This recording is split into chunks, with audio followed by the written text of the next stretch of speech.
Happy Monday, everybody. I hope you all had a good weekend, kept busy, or got to do something, maybe some fun stuff outside. If you can hear some background noise, it's my neighbors. They're getting their lawn cut and trimmed, and so you'll hear some background noises, but I think you'll be able to hear me above it. We've worked around that before, haven't we? All right. I hope you can see me. I can't see myself today because I'm kind of set up differently. All right. So remember, this is a holiday week. So we have class today, which is Monday, Tuesday, Wednesday, and Thursday. There's no school and no virtual classroom on Friday, and there is no virtual classroom on Monday. So we have Friday, Saturday, Sunday, and Monday off because it's going to be Easter. Friday is Good Friday. That's a religious holiday. Saturday, Sunday is Easter, and then Monday is Easter Monday. Okay? All right. So I have a couple of books. I think I'm going to try reading at least, I'll probably get one or two off today, and I'll post them throughout the week, okay? So bear with me. Here we go. All right. This one is called Alexander and the Wind-Up Mouse by Leo Liani. Alexander was lonely. Then he met Willie. You see this emblem here? It's a Caldecott honor book. That means that it won awards for its story. Alexander and the Wind-Up Mouse. Remember, I'll read and then I'll show you the pictures. This is what the cover looks like if I didn't show you. Right. Alexander and the Wind-Up Mouse.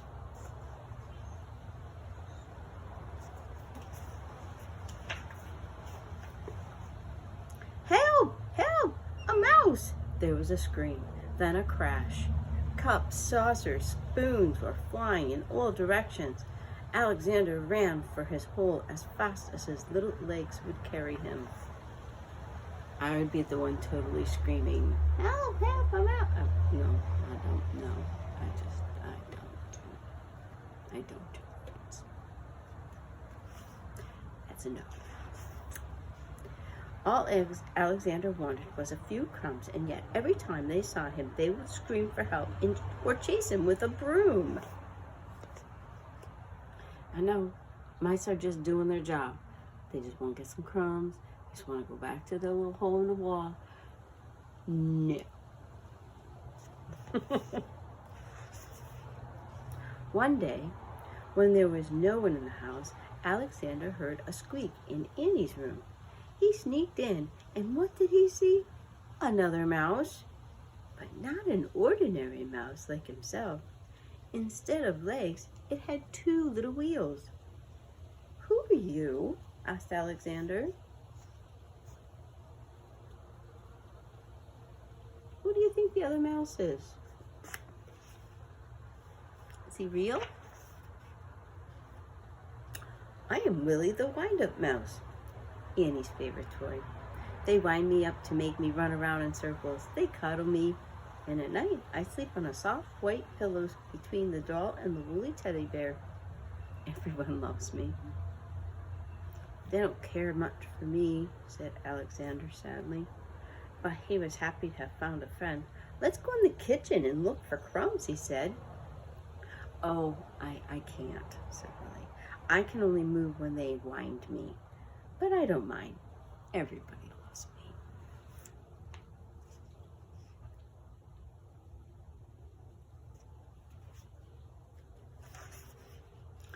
Alexander, too, came to love Willie. He went to visit him whenever he could. He told him of his adventures with brooms, flying saucers, mousetraps. Willie talked about the penguin and the woolly bear, and mostly about Annie. The two friends spent many happy hours together.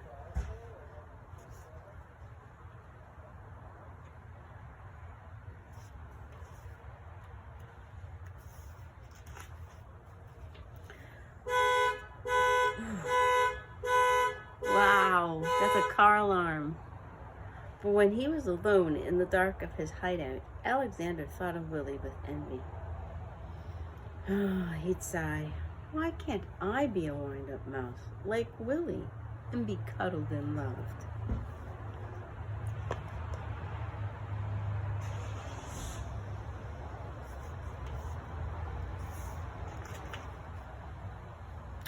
One day, Willie told a strange story. I've heard, he whispered mysteriously, that in the garden, at the end of the pebble path, close to the blackberry, there lives a magic lizard who can change one animal into another. Do you mean, said Alex, that he could change me into a wind-up mouse like you?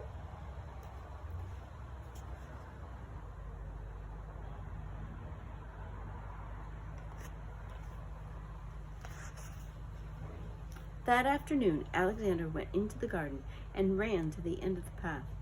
Lizard, lizard, he whispered, and suddenly there stood before him, full of colors of flowers and butterflies, a large lizard. Is it true that you can change me into a wind-up mouse? Asked Alexander in a quivering voice. When the moon is round, said the lizard, bring me a purple pebble.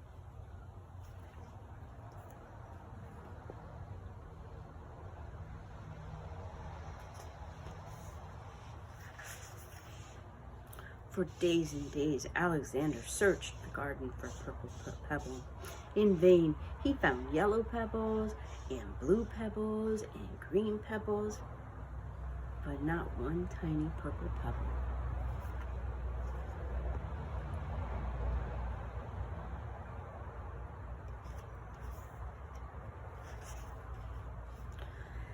At last, tired and hungry, he returned to the house. In a corner of the pantry, he saw a box full of old toys, and there, between blocks and broken dolls, was Willie. Well, what happened? Said Alexander, surprised. Willie told him a sad story. It had been in his birthday. There had been a party, and everyone had brought gifts. The next day, Willie sighed, many of the old toys were dumped into this box. We will all be thrown away.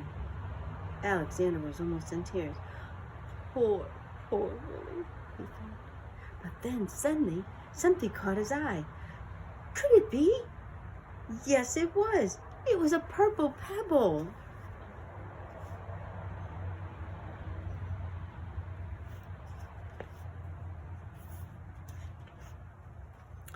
All excited, he ran to the garden, the precious pebble tight in his arms. There was a full moon. Out of breath, Alexander stopped near the blackberry bush. Lizard, lizard, in the bush, he called quickly. The leaves rustled, and there stood the lizard. The moon is round, the pebble found, said the lizard. Who or what do you wish to be?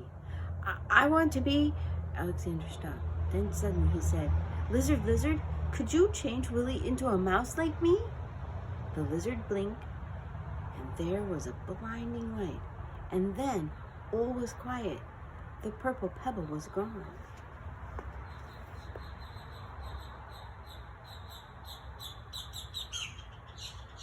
See the birds? Alexander ran back to the house as fast as he could.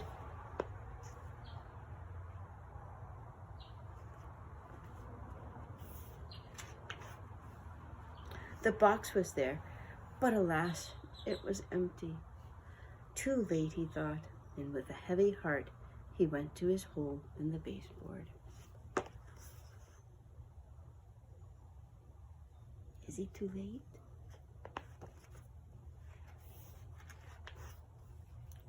Something squeaked. Cautiously, Alexander moved closer to the hole. There was a mouse inside.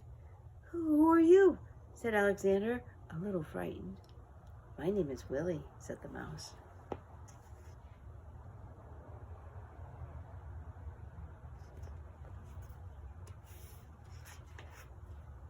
Willie, cried Alexander, the lizard did it. He hugged Willie, and then they ran to the garden path, and there they danced until dawn.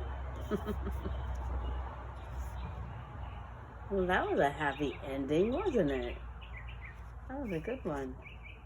Alexander and the Wind-Up Mouse. Very nice. I like that one.